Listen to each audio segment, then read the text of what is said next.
Um, what's funny is when my son found out there was no Santa, I came home from Houston and I go, hey buddy, you found out no Santa, and I go, and he goes, yeah. He goes, I'm all right, and I go, all right. I go, what about your sister? Did you confirm with her? And he goes, yeah, she said like she knew 2 years ago and didn't care.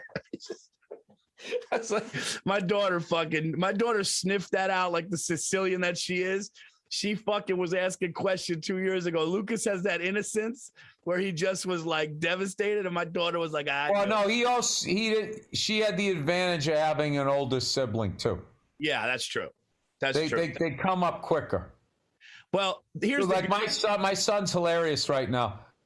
Like he wants to do everything that his big sister's doing. So like he sees her walk up the stairs, so he won't crawl up them anymore. He grabs onto the banister and he will walk up. But the funny thing is when he first learned how to do it, he would put such an emphatic foot down on the first one. He would lift it up and his foot would go boom, like right on it. And then he like works his way up, dude. He's strong as hell, man. Dude, he has me going like this. When he gets mad, when he gets upset, he throws himself back and he just slams both his hands down onto you. I love it.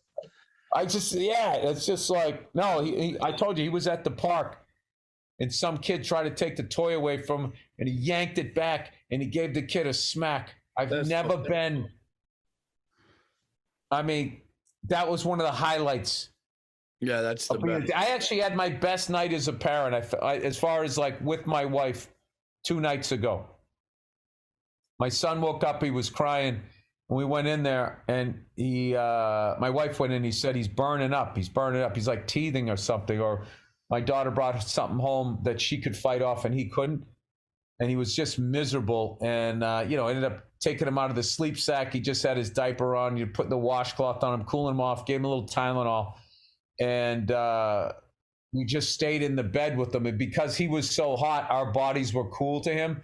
So he just snuggled up together with us. We're like half asleep, but we were like a total team.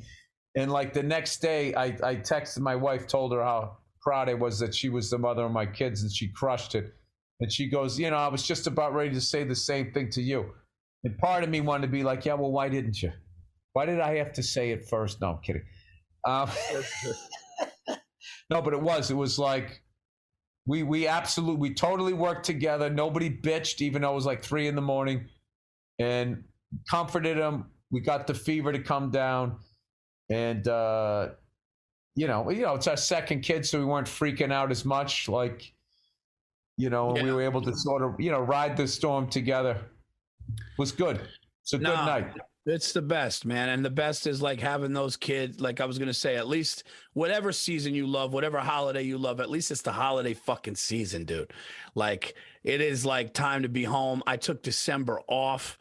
I got a couple more shows for the year. All Verzi knows how to live. Yeah, you gotta. I text my agent right after you told me that your last gig is right before Thanksgiving. You're not working for the rest of the year. I said, I want to do that next year. Guess what I got back? What? Silence. He never responded. That's fucking great. Dude, these agents are trying to do what the oil companies are doing. The only reason why gas right now is $5-6 a fucking gallon. Okay, the only reason why it's $5-6 a fucking gallon right now is because they didn't make any money last year. Nobody drove last year, really. There should be an abundance of crude oil. It should be like fucking $2 a gallon. And instead, they're just doubling up. And they don't give a fuck how much money the regular person lost. And is anybody giving them shit, Paul? No, I'm going to do a bit about that tonight. Because you remember the fucking hand sanitizer kid? Remember that kid? He shorted the market on hand sanitizer. It was one of the most brilliant fucking dude I called it moves ever. He got shamed on the news. He had a whole garage full of it. He was selling it for like fucking $8 a whack on the internet. They fucking trash him. Take him out. Right? And he had a garage full. He was fucking over a garage full of people. These people are fucking over the goddamn world. What? Let me ask you a One question. of the most trying times economically ever, and nobody is saying a fucking word to them because they run shit. They run CNN, they run Fox, they run Washington D.C. Well, dude, that's why. They Why run would the somebody whole pay for fucking gas? thing. I'm not paying $5 a gallon or $4 a gallon. That's why I'm going to get an electric car because I'm not doing it. Well, we shut They'll down. figure it out, Paul. Listen, this is what I've said from the beginning. This is blue blood fucking money. You got to give those people the sun and just say that we're going electric. And you guys can have the sun and you can make big threats that you're going to shut the sun off and we'll act like we believe it. Like that'll be our Santa Claus.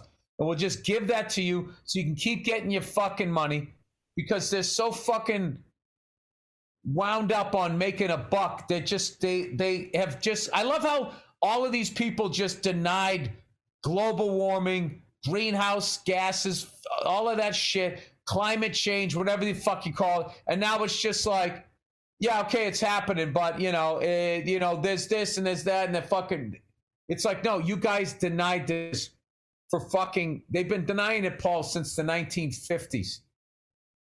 They've known about this shit, Paul, since the 1950s. Going on the better part of almost 70 years.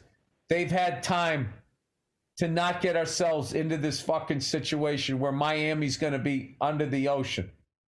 It's unreal. Dude, I'm not going to rely on fucking gas anymore because I'm sick and tired of one president's in, the gas does this. Another president's in, the gas does that. You got to fucking stop here. It has nothing to do with the president, Paul. That's just their fucking distraction to get mad at colors of ties, Paul. Yeah, no, I'm saying I'm not going to worry about the price of gas anymore when I go electric, and that's what I want to do. But you brought up the president because right now people are looking at gas prices and then they say the dumb shit, Joe Biden's America. And the bottom line is if Trump was in office, the exact fucking opposite people would be going, yeah, you can thank your boy Donnie Trump for that. And it's like, those guys, dude, they're like this big to a fucking oil company. They call him up. I don't give a fuck. He's in the shower. Get him on the phone. And he's got to walk out with his little presidential towel with his fucking initials on it. 42nd president wrapped around his fucking goddamn fucking 80-year-old waist. That's great. Joe, is somebody there writing this down so you can remember it? This is what's going to happen over the next 6 months. That's how it happens.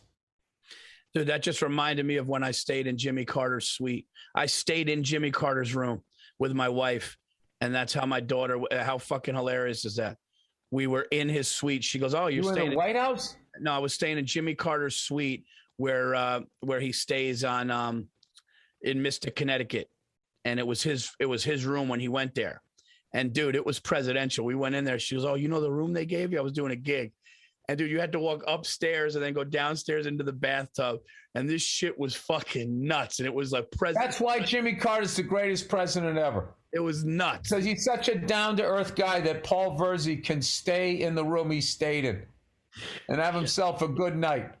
And I'm laying. Jimmy Carter's the greatest, is the only human being, I've like 100% human being, good person. Yeah, hold on. I got to finish this though. I got to finish telling you this. So my son is in a bassinet. He's in a playpen at the foot of the bed, sleeping. He's like 2.5. And Stacy and I are laying in bed, and I'm in Jimmy Carter's fucking like pad. And the desk was all like fucking presidential. It was great. And I'm laying in there, and like I woke up at like 3 a.m. I'm like, dude, I gotta fucking have sex with my wife in this joint, right? Like I'm in Jimmy Carter's suite. Just woke her up. It's like I had to we got to do something in Jimmy Carter's fucking joint. Can you please tell me something? What makes a desk presidential? If you saw it, I think if you saw it, you would know. I know. I just want to hear like what in the Paul Verzi brain made you look at that and be like. It was just so. It was like this like unbelievable, beautiful, like shiny mahogany wood with these like gold handles. like the hand, like it looked like some shit that should be in the Oval Office. Dude, the whole fucking room, man. I gotta find pictures of it, but I was like, yeah, dude, I gotta fuck my wife in this room. I'm sorry, I gotta, what am I gonna do? So was it sleek? Because I was picturing a big FDR wooden desk where you couldn't see that he was in a wheelchair. He was sitting behind it. No, Don't you remember they used to try to hide that. They used to try to hide that because they didn't want people to think that, you know, the guy, you know, was weak or something. It wasn't sleek, but it wasn't like really like bulky. It just was like really, it was really nice, but you could tell it was like some 19, like it was probably like baller. Jimmy Carter is in his 90s. He's still out there swinging a hammer, building homes for people that need it, homeless people. Everybody else goes on this speech tour.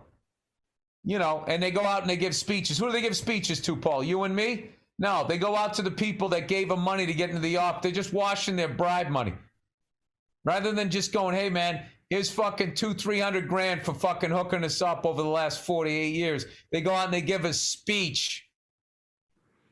I used to do a bit about that in my act, and no one in the crowd's listening. They're just sitting there eating like a deep fried eagle, you know, just... some endangered species, and then they just fucking give them the money, and then they all go buy a mansion on like Martha's Vineyard.